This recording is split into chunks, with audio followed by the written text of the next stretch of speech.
Welcome to the Real Board Loft. I'm Trip Foreman, and this is the Pyzel Sure Thing. Pyzel writes this board up as their all-around kind of do anything and everything shortboard, and like a good board to just have in the back of the car, go to the beach, don't even check the conditions, go out and just rip it. Going over the design a little bit, it's got a obviously a pointy nose, a little bit fuller nose and mid-width, going back into at the front of the pad, pretty wide board right here, or like, wider than a normal shortboard, but then it's got a double bump wing. So it's got a wing right here, and then another wing right here, bringing it into a normal size squash tail. And what that does is it just gives you a lot of area. If you're right in front of the pad right here, or at the front of the pad, you got more area than if you're on the back of the pad. So it gives you a few different gears to work with. Flipping the board around, on the bottom of the board, it's got a nice single concave running the whole way through the board that goes into a fairly simple channel right here coming off down the center of the board. If I give the view to you, look at it this way, and have our ace cameraman Ryan zoom in on it, you're going to see that channel exiting right here. And what that does is just gives you, again, when you're driving this board really hard, it just gives you a little more squirt out of the turns, and it also gives you a little bit more rocker right out the tail if you're on the back of the tail pad, which could be helpful for cranking really tight turns. So talking a little bit about how this board performs and the feeling of it, having a little bit of extra width throughout the board, it gives you a nice stable feel. So really similar to like a conservative hybrid style board as far as like the paddling, the ease of getting around, the ease of catching waves, and then also the stability when you're standing up. Whether you're standing up or if you stand up a little bit wrong, this thing doesn't just take off and go off in the wrong direction. It has a little bit more of a reassuring feel than a full-on performance shortboard. And then as far as what the tail is doing, obviously with that concave, it's real fast down the line, but this tail is great as far as working different gears based on what the waves are doing. Having that extra area here, if you're having to be on the front of the pad or even right here, you just have so much more board to push on in the turns. And then as that wave starts building power, you're getting to different parts of the wave, or if you're just riding it in better surf, you could be further back on the board, and the tail gets quite a bit narrower as well. That additional rocker running through that channel also kicks in. So it's really basically transforming itself here from being, an on top of the water like glider that's creating a lot of speed, to here you're able to bleed that speed off and really increase the aggressiveness of your turns back here, both through the reduction in the width of the tail, but also through that extra rocker coming through that center channel. I took this board with us to Nicaragua this month and surfed it through a really wide range of conditions. Actually took a really varied mixed bag of boards, and this was the shortboard that I was riding for the whole trip. Anything down to like thigh-high surf and up to a few feet overhead.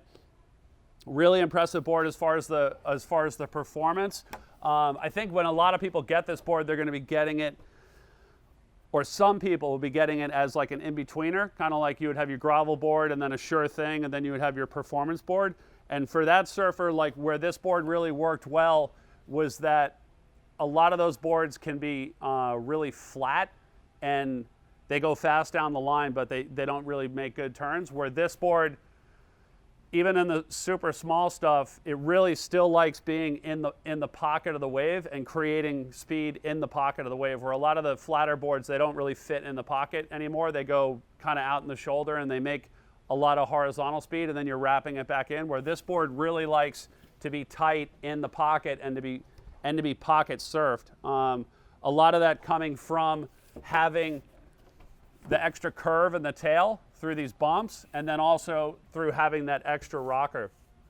So in the small waves, it still fit into the curve of the wave, and it really liked to be aggressively surfed. It wasn't like you had to throttle back on your surfing because you were on a flat, like planing oriented shortboard.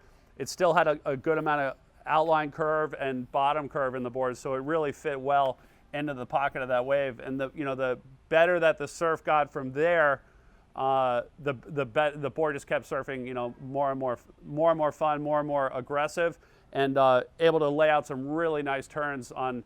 There was this one wave that we surfed that is a left-hand rock bottom break, and it's got a really good takeoff, like a medium middle section, and then it just starts firing on the inside of the reef. And on that inside section, it just keeps getting tighter and tighter turns and kind of more and more defined and hollow on the inside. And this thing was just coming straight off the top on every turn and feeling really, really good. So the turning of the board is impressive. A lot of people want to know how this channel feels, because channels are the rage right now.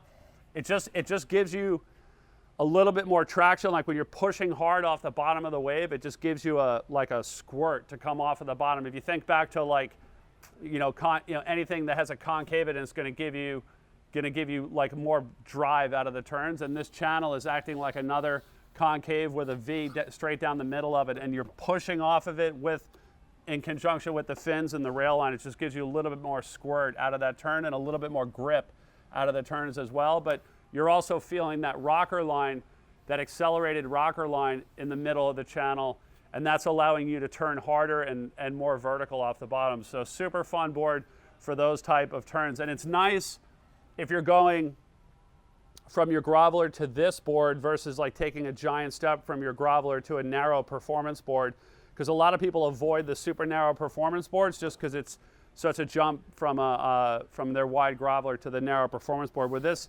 board gives you the turning radius of a performance board, but it's got a more moderate width and outline, and it's got more stability. So that's where it fits as far as the in-betweeners. Is it'll work that small wave zone. It likes to have curve in those small waves because it loves like a nice little curvy pocket.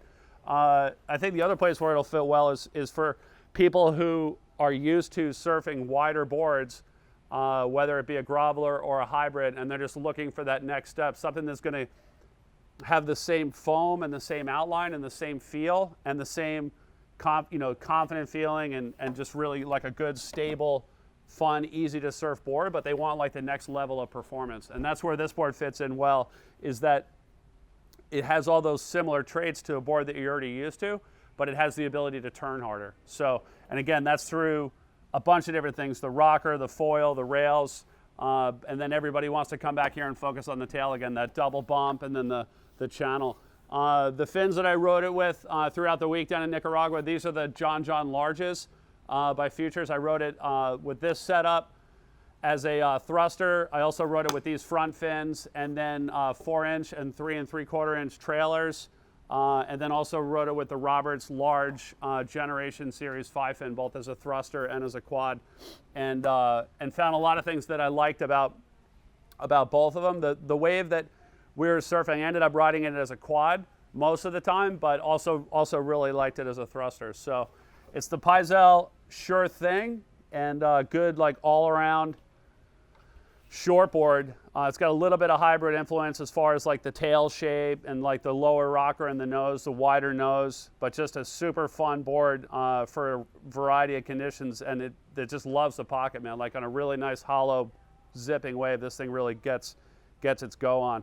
The tail pad that we put on this board, it's a Creatures of Leisure Mick Fanning, and you can see we open it up just a little bit and covered the tail nicely, and super fun board. Had a great time with this. If you have any more questions about the Pyzel Sure Thing or any of the other Pyzel boards, you can give us a call at the shop, 252-987-6000, or you can check out our website, realwatersports.com/surfing. Thanks for tuning in.